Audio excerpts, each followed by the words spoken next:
আমি বলছি ওয়াকার, বিএনপি, আওয়ামী লীগ আর ইন্ডিয়া এই সাইডটা মিলে একটা ঐক্য হয়েছে।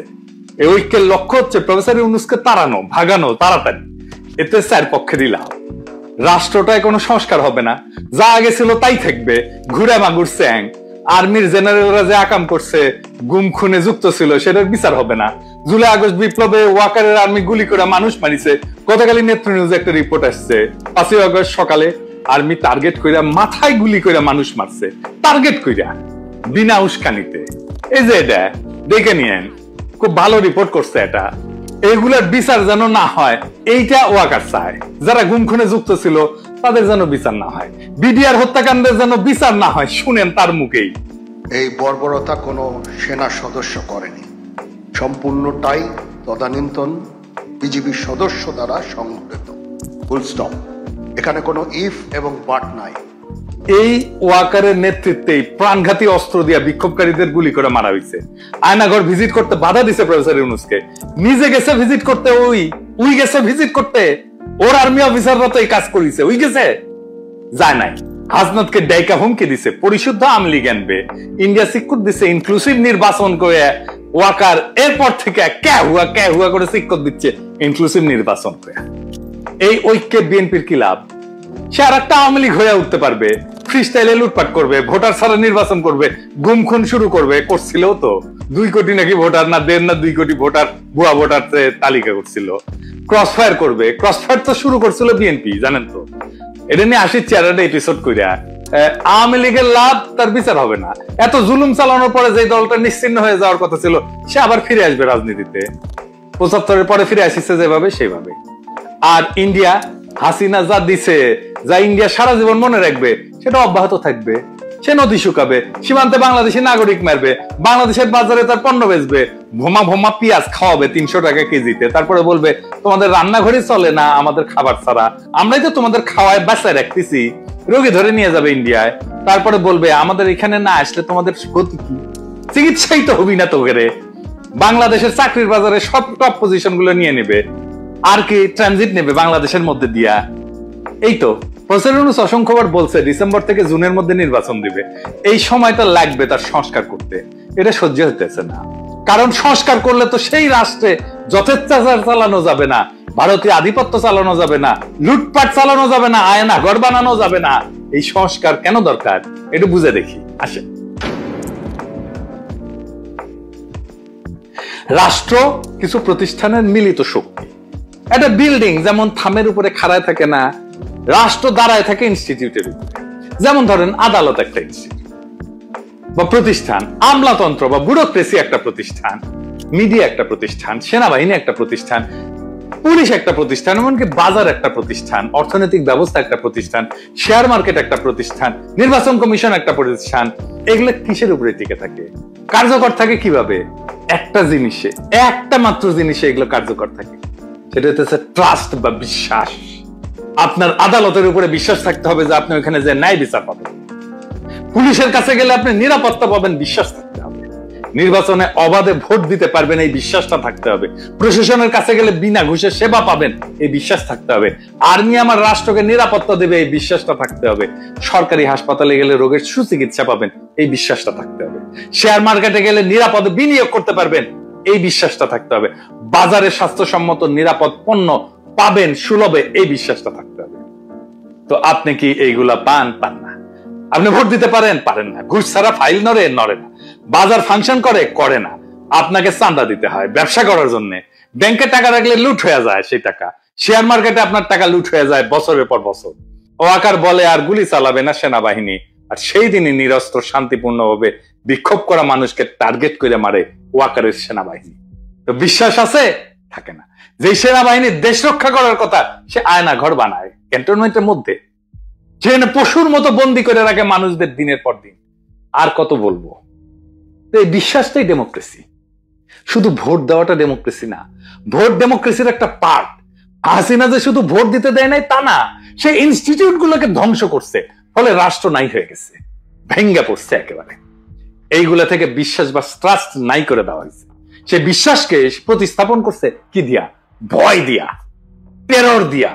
ডেমোক্রেসির মধ্যে বিশ্বাসকে ভয় দিয়া প্রতিস্থাপন কইরা স্বৈরাচার হয়, ফ্যাসিবাদ হয়। আপনি চিন্তা করে দেখেন, আপনার জীবন কাটতো ভয়, সারাক্ষণ ভয়, চাকরির ভয়, সম্পদ হারানোর ভয়, অপমানের ভয়, জেলে যাওয়ার ভয়, গুম হওয়ার ভয়, মাস্তানির শিকার হওয়ার ভয়। প্রফেসর ইউনূসের সরকারের টাইম লাগতেছে কেন সামাল দিতে? কারণ ভয় দিয়ে তো প্রফেসর ইউনূস শাসন করতেছে না, আর ইনস্টিটিউট গুলো তো দাঁড়ায় নাই। এই যে গ্যাপ, এই টাইমে রাষ্ট্র এই অবস্থাতেই থাকবে। সেই জন্যই সংস্কার। এই সংস্কার না হইলে ভয় দিয়ে শাসন করতে হবে, যেই আসুক ক্ষমতায়। তাই বলি যে বিএনপি স্বৈরাচার হয়ে উঠতে হবেই, মাপ নাই যদি রাষ্ট্রের সংস্কার না হয়। এই সংস্কারে বাধা দেওয়ার জন্য ইন্ডিয়া আর বিএনপি উর্দি পড়া মাস্তান আনিছে, সে হইতেছে ওয়াকার। ওয়াকার সেই উর্দি পড়া মাস্তান ইন্ডিয়া আর বিএনপি। সে ওয়াকার ইন্ডিয়ার স্বার্থে দেশের রাজনৈতিক গতিমুখ অন্যদিকে ঘুরে দিতেছে। কিভাবে? আমরা জানি ইন্ডিয়া ওয়াকার হাসিনার বোনজামাই। শুধু তাই না, সে একজন ইন্ডিয়া অনুরাগী ব্যক্তি। আওয়ামী লীগকে অন্তর্ভুক্ত করে ভবিষ্যতে জাতীয় সংসদ নির্বাচন সম্পন্ন করার জন্য প্রায় প্রকাশ্যেই বলছে। ওয়াকার নিয়মিত ইন্ডিয়ার সেনা প্রধানের সাথে কথা বলে তার পরামর্শে কাজ করে। শুনেন, এটা ভারতীয় সরকারের পক্ষ থেকে বারংবার দাবি করা হয়েছে। ভারতীয় মিডিয়ায় পালকি শর্মা ওয়াকারকে ভারতপন্থী জেনারেল বলে পরিচয় করাই দিয়েছে। শুনেন, The army chief is against it. He is seen as a pro-India officer. Fascist হাসিনার পক্ষ অবলম্বন করে সে এই অপরাজনীতি করেই চলতেছে। এর বিপরীতে অন্তর্বর্তীকালীন সরকারের প্রধান উপদেষ্টা ডক্টর মোহাম্মদ ইউনূস কোনো রাজনীতি বুঝেন না বা করেনও না, অথবা করতে পারেন না। কিন্তু বিএনপির বিপরীতে ব্যাপকভাবে তার জনপ্রিয়তা বাড়তেছে। এর কারণ কি? তিনটা কারণ, প্রধান কারণ। প্রথমত, তার সরকার দুর্নীতিমুক্ত। তিনি খুনি হাসিনার আমলে যেভাবে বাংলাদেশকে লুটপাট করে দেউলিয়া করে ফেলা হয়েছে, তার শক্ত হাতে বিচার করতে চান। দ্বিতীয়ত, দেশবাসীর সকল মৌলিক মানবিক এবং রাজনৈতিক অধিকার ছিনায় নেওয়ার অপরাধে তিনি ফ্যাসিস্ট হাসিনার আওয়ামী লীগে শক্ত হাতে শাস্তি দিতে চান। 3 নাম্বার, বাংলাদেশ স্বাধীন হওয়ার পরে গত 53 বছর ধরে এদেশের ভাগ্য নিয়ে ইন্ডিয়া যেভাবে সিনেমিনি খেলছে এবং দীর্ঘ 15 বছর ফ্যাসিবাদী দুঃশাসনকে সমর্থন দিয়ে তারা বাংলাদেশকে যেভাবে ভুগাইছে, তাতে তিনি ক্ষুব্ধ এবং ক্রুদ্ধ। দেশবাসীকে বোকা ভাবার কোনো কারণ নাই। মানুষ বোঝে কেন আজ অধ্যাপক মোহাম্মদ ইউনূসকে সমর্থন করতে হবে। অভিন্ন কারণে সশস্ত্র বাহিনীর 95% সদস্য বুঝে এই অন্তর্বর্তীকালীন সরকারের প্রধান উপদেষ্টার পেছনে কেন একজোট হয়ে দাঁড়াইতে হবে। কারণ এটা বাংলাদেশের স্বাধীন অস্তিত্ব এবং সার্বভৌমত্বের প্রশ্ন। স্বাধীন সত্তা নিয়ে ইন্ডিয়ার মুখোমুখি দাঁড়ায় আপন দেশের জনগণের স্বার্থে রাষ্ট্র পরিচালনার বিষয়। আর সেই দেশবাসীরা যখন দাঁড়ায় যায়, তখন জেনারেল ওয়াকার সহ অল্প কিছু কর্মকর্তা ভিন্ন কিছু করার সুযোগ হারায় যায়। গত পরশুদিন বুধবার ঢাকা সেনানিবাসের সেনা প্রাঙ্গণে অফিসার্স অ্যাড্রেসে সেনা প্রধানের দেওয়া বক্তব্য বইলা গণমাধ্যম এবং সামাজিক মাধ্যমে যা প্রচার করা হয়েছে, তা বিশ্লেষণ করলে 3টা সত্য উদ্ঘাটিত হয়। কি কি? 1 নাম্বার, ফ্যাসিবাদী দল আওয়ামী লীগের কার্যক্রম নিষিদ্ধ হওয়ায় জেনারেল ওয়াকার সহ তার ঘনিষ্ঠ সহযোগীদের ছোট্ট গ্রুপটা খুবই বিক্ষুব্ধ হয়ে পড়ছে। কোনো কারণ না থাকার পরেও এই ক্ষুদ্র গোষ্ঠীটি বিচারের মুখোমুখি হওয়ার ভয়ে বা চাকরি হারানোর ঝুঁকিতে ক্লান্ত, হতাশ এবং কাতর হয়ে পড়ছে। দ্বিতীয়ত, সেই কারণে তারা অন্তর্বর্তীকালীন সরকারের সংস্কার কার্যক্রম, রোহিঙ্গা প্রত্যাবর্ষণের লক্ষ্যে গৃহীত পদক্ষেপ এবং জুলাই ঘোষণা এবং প্রক্লেমেশনকে বাধাগ্রস্ত করার উদ্যোগ নিচ্ছে। তৃতীয়ত, সরাসরি জাতীয় স্বার্থের বিরুদ্ধে অবস্থান নিয়ে এই গোষ্ঠীটি শত্রু ভাবাপন্ন ইন্ডিয়ার স্বার্থকে অগ্রাধিকার দিচ্ছে। প্রতিবেশী এই দেশটার পক্ষ নিয়ে তাদের এজেন্ট হিসেবে বাংলাদেশ বিরোধী কার্যক্রমে লিপ্ত জনধিকৃত ফ্যাসিস্ট দলটিকে সঙ্গে নিয়ে সকল দলের অংশগ্রহণের মধ্য দিয়া অন্তর্ভুক্তিমূলক জাতীয় সংসদ নির্বাচনের তত্ত্ব হাজির কইরা প্রধান উপদেষ্টার উপর চাপ সৃষ্টি করতেছে। জাতীয় স্বার্থ বিরোধী অন্তর্ঘাতমূলক অপকর্মে জড়িত জেনারেল ওয়াকার চক্র ইন্ডিয়ার পাশাপাশি বিএনপিকে তাদের সাথে যুক্ত করতে পারছে। লক্ষ্য করলে দেখবেন, একদিকে ইন্ডিয়া একের পর এক বাংলাদেশের স্বার্থ বিরোধী নানান ব্যবস্থা নিচ্ছে, অন্যদিকে বিএনপি দেশব্যাপী অস্থিতিশীলতা সৃষ্টি করার লক্ষ্যে লাগাতার ভাবে নানা ক্ষতিকর কর্মসূচি দিয়ে যাচ্ছে। সেনাপ্রধান, ইন্ডিয়া এবং বিএনপির মধ্যে আজ যে রাজনৈতিক সমঝোতা গড়ে উঠছে, এইটা তার ইঙ্গিত বা প্রমাণ। শুধু তাই না, দেশবাসী বিস্ময়ের সঙ্গে লক্ষ্য করতেছে মাঝে মধ্যেই জেনারেল ওয়াকার চাকরিজীবী হিসেবে তার সরকারি চাকরির কাজের সীমানা অতিক্রম করে রাজনীতি নিয়ে বিতর্কিত মন্তব্য করে যাচ্ছে। তার পছন্দের নিষিদ্ধ দলটার পক্ষ অবলম্বন করে সশস্ত্র বাহিনীকে অপব্যবহারের চেষ্টা চালাচ্ছেন, যা ফ্যাসিবাদের অন্ধকার যুগে কখনোই তাকে করতে দেখা যায়নি। ফ্যাসিবাদের অন্ধকার যুগে কখনোই সে সরকারের উপরে চাপ সৃষ্টি করে নাই।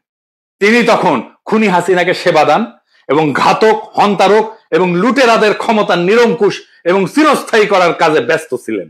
বিগত মাসগুলোতে ইন্ডিয়ার পত্রপত্রিকায় বাংলাদেশের রাজনৈতিক পরিস্থিতির ব্যাপারে যে সমস্ত বৈরী সংবাদ বিশ্লেষণ প্রকাশিত হয়েছে, এর অনেক কিছুই গত বুধবার সেনাবাহিনী প্রধানের কণ্ঠে উচ্চারিত হয়েছে। এতে বাংলাদেশ রাষ্ট্র, অন্তর্বর্তীকালীন সরকার এবং জুলাই গণ অভ্যুত্থানের প্রতি তার আনুগত্য নিয়ে দেশবাসীর মনে গভীর প্রশ্ন সৃষ্টি হয়েছে। এতে আমরা শঙ্কিত, হতাশ এবং বিক্ষুব্ধ।